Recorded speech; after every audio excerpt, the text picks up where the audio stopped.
नमस्ते, मेरा नाम डेविड है और आप दी ललन टॉप देख रहे हैं। केरल में 7 अगस्त को एयर इंडिया एक्सप्रेस का प्लेन लैंडिंग के वक्त 2 हिस्सों में बट गया था। हादसे में 18 लोगों की जान चली गई थी। जान गंवाने वालों में प्लेन के पायलट दीपक साठे और अखिलेश शर्मा भी शामिल हैं।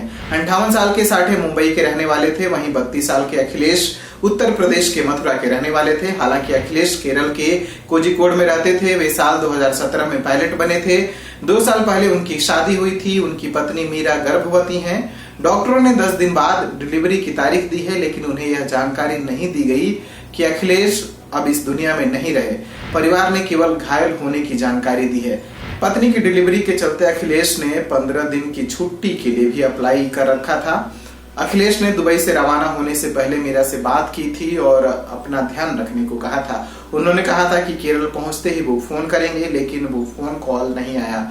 अखिलेश के पिता तुलसी राम ने बताया कि टीवी पर न्यूज से उन्हें प्लेन के 2 हिस्सों में बंटने की खबर मिली।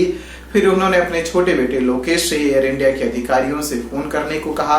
उन्होंने कहा कि अखिलेश गंभीर रूप से घायल है। सुबह पता चला कि मेरा बेटा नहीं रहा। तुलसीराम ने अखिलेश को आखिरी बार मार्च में देखा था। इसके बाद लॉकडाउन होने की वजह से अखिलेश घर नहीं आया। उन्होंने कहा, अखिलेश हमेशा से पायलट बनना चाहता था। वह काफी होशियार और पढ़ाकू था।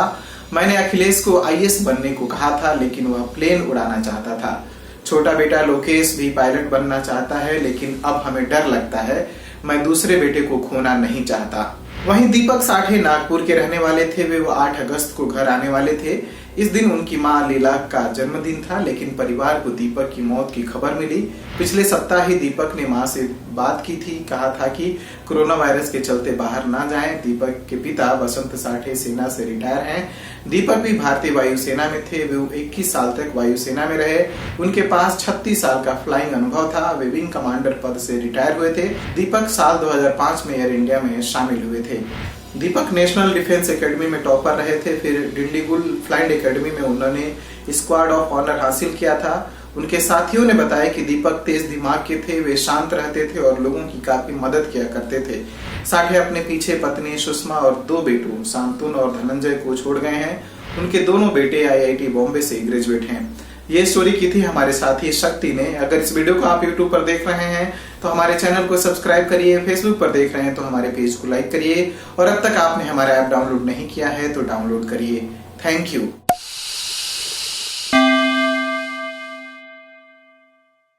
दी ललन टॉप मतलब आपकी खबरें पढ़ने का एक्सपीरियंस बदलने वाली वेबसाइट। YouTube और Facebook पर भौकाल काटने के बाद अब बारी है ऐप की। ललन टॉप ऐप जो लॉन्च होते ही कुछ ही घंटों में बन गया था नंबर 1। प्ले स्टोर से एंड्रॉयड ऐप इंस्टॉल कीजिए और जुड़े रहिए ललन टॉप खबरों से। अब एक ही जगह पर मिलेंगे पॉलिटिकल किस्से, ललन टॉप शो, चुनावी कवरेज, पड़ताल और आसान भाषा में।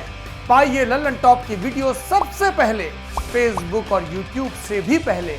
खबरें और वीडियो का आपको मिलेगा नोटिफिकेशन। बड़ी खबर हो या फिर हो किससे, सब आपके फेवरेट सेक्शन आपको हैं बताने। इतना ही नहीं, क्रिकेट मैच का स्कोर और इलाके में मौसम का जोर भी जानिए। आज ही गूगल प्ले स्टोर पर जाइए और दी ललन टॉप ऐप इंस्टॉल कीजिए।